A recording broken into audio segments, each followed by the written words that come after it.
بس یہی ایک ایسی خوشی ہے ولادت مصطفیٰ صلی اللہ علیہ وسلم کی کہ اس کا اختتام نہیں ہے، اس کا اینڈ نہیں ہے، اس کی ایک مدت نہیں ہے، ایک مقررہ وقت نہیں ہے۔ یہ ایسی خوشی ہے، آپ جانتے ہیں کہ وجود کے بعد عدم خوشی کا اختتام کر دیتا ہے، مگر ولادت مصطفیٰ صلی اللہ علیہ وسلم، میلاد مصطفیٰ صلی اللہ علیہ وسلم کی خوشی ایسی خوشی ہے کہ اس کا اینڈ نہیں، اس کا اختتام نہیں ہے۔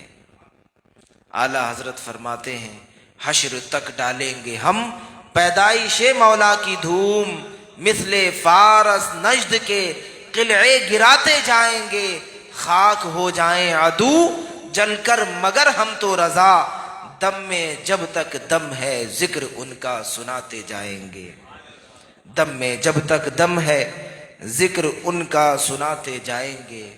قبر میں سرکار آئیں تو میں قدموں میں گروں، گر فرشتے بھی اٹھائیں تو میں ان سے یہ کہوں، اب تو پائے ناز سے اے فرشتوں کیوں اٹھوں، مر کے پہنچا ہوں یہاں اس دل ربا کے واسطے۔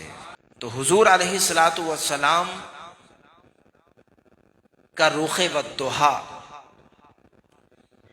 قبر میں جب مومن جاتا ہے تو اس کی زیارت ہوتی ہے۔ اب یہ حدیث پاک ہے بخاری شریف کی، بڑی مشہور و معروف حدیث پاک ہے کہ جب بندہ قبر میں جاتا ہے تو حضور علیہ الصلوۃ والسلام کی اسے زیارت ہوتی ہے۔ یہ حدیث پاک ہے کہ جب بندہ مومن قبر میں جاتا ہے تو اس سے 3 سوالات ہوتے ہیں۔ جو آخری سوال ہوتا ہے وہ یہی ہوتا ہے کہ اس رخ والضحیٰ کے بارے میں کیا کہتا تھا۔ اب جب جو حضور کے عاشق ہوں گے، جو حضور سے محبت رکھنے والے ہوں گے، جو سرکار کا میلاد منانے والے ہوں گے، جو سرکار دو عالم صلی اللہ علیہ وسلم کو نور ماننے والے ہوں گے، جو سرکار دو عالم صلی اللہ علیہ وسلم کو مختار کل ماننے والے ہوں گے، جو سرکار دو عالم صلی اللہ علیہ وسلم کی غلامی کا پٹا اپنے گلے میں ڈالنے والے ہوں گے، تو پھر وہ وجد میں آ جائیں گے اور یہی کہیں گے کہ قبر میں سرکار آئیں تو میں قدموں میں گروں۔ حضور علیہ الصلوۃ والسلام کی جب قبر میں زیارت ہوگی تو یہ مومن کے لیے سب سے بڑی بات ہوگی۔ کیوں؟ کیونکہ حضور علیہ الصلوۃ والسلام سے پوری زندگی محبت کرتا رہا، سرکار کے عشق میں جیتا رہا، ان کی ولادت پر اپنے گھروں کی چھتوں پر بلند اونچے جھنڈے لگاتا رہا، ان کی ولادت پر اپنے گھروں کو سجاتا رہا۔ آج اللہ نے رخ والضحیٰ سے اس کی قبر کو سجا دیا ہے، روشن کر دیا ہے، تو یہ بڑی بات ہے۔ میرے نانا جان کے ایک کلاس میٹ تھے علامہ سردار احمد علیہ رحمہ، محدث اعظم پاکستان، بہت بڑے عاشق رسول، اہل بیت سے بڑی محبت رکھنے والے۔ آپ ان کو دیکھ لیں تو نانا جان کو دیکھ لیا، نانا جان کو دیکھ لیں ان کو دیکھ لیا، دونوں ساتھی تھے، کلاس میٹ تھے۔ تو آپ بخاری شریف کا درس دیتے تھے علامہ سردار احمد علیہ رحمہ، اور انہی کے اسٹوڈنٹ مولانا خوشتر علیہ رحمہ ہیں جی، اور میرے نانا جان کے اسٹوڈنٹ علامہ شاہ احمد نورانی علیہ رحمہ ہیں۔ تو آپ بخاری شریف کا درس دیا کرتے تھے۔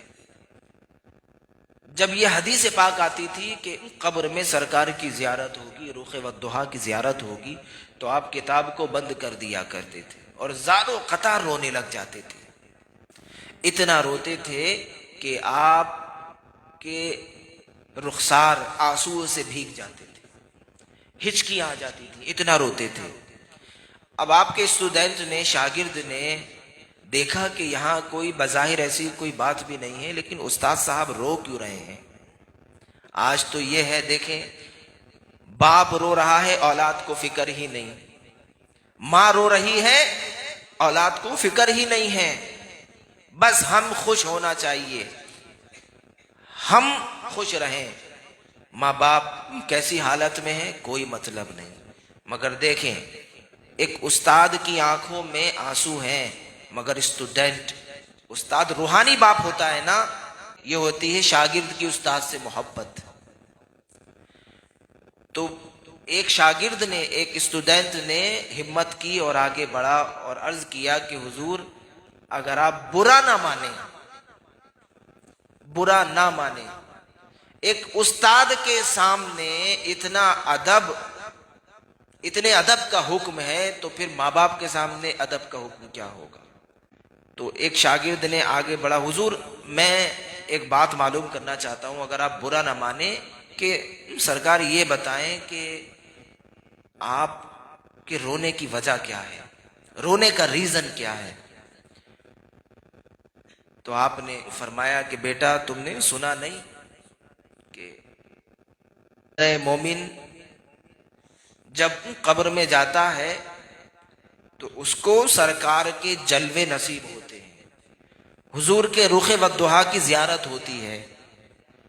تو بیٹے میں یہ چاہتا ہوں کہ میں ابھی مر جاؤں، اللہ، میں ابھی مر جاؤں، قبر میں مجھے حضور کا دیدار ہو جائے۔